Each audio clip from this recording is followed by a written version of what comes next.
Sur le plateau du 20h de TF1, Stromae avait avoué avoir eu des pensées suicidaires. Dans Ceste et Canteloup, l'artiste avait même été parodié la corde au cou, prêt à passer à l'acte, déclenchant une polémique.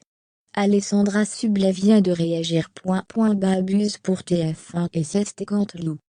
Quelques jours après la venue de Stromae, dans le JT d'Anne-Claire Coudray sur la Une, le chanteur de 36 ans était représenté en costume, la corde au cou au bord du suicide, dans le programme humoristique de la chaîne présenté par Alessandra Sublet.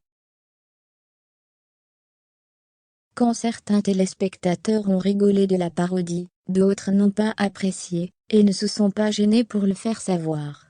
Invitée sur les ondes belges de Sud Radio, ce vendredi 28 janvier, l'animatrice s'est exprimée sur le sujet. Elle a tout d'abord expliqué que la séquence n'était pas tournée contre Stromae ni contre son travail artistique.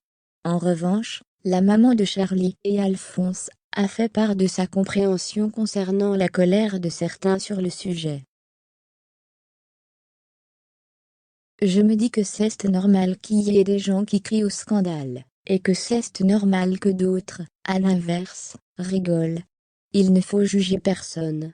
Il faut juste accepter que dans cette société, on n'est pas tous le curseur de l'humour au même endroit. Le 9 janvier dernier, Stromae était l'invité d'Anne-Claire Coudray, dans le 20h de TF1. L'artiste, absent depuis de longues années, avait annoncé la sortie d'un nouvel album au mois de mars.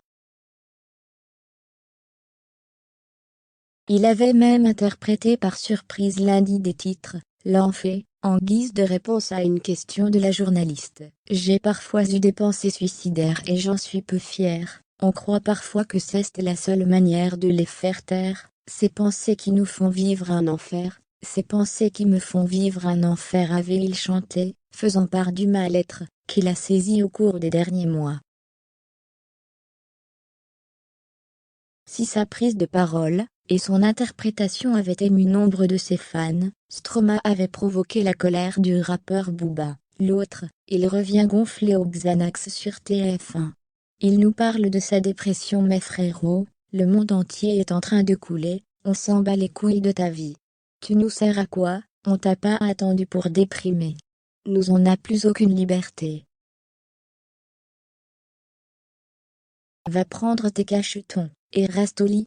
Le principal intéressé n'avait pas réagi, mais Stromae a reçu le soutien de nombreuses personnes dont Lucie Bernardoni, ex-star académicienne. Nous autres, les gens angoissés et dépressifs, souhaitons à Booba une bonne grosse crise d'angoisse. Une vraie, celle qui te fait croire que tu es en train de mourir, avec les sueurs, le cœur qui accélère, la totale. Faut-il encore avoir la sensibilité et les neurones nécessaires pour qu'elle arrive? Des propos qui lui ont valu d'être menacé de mort,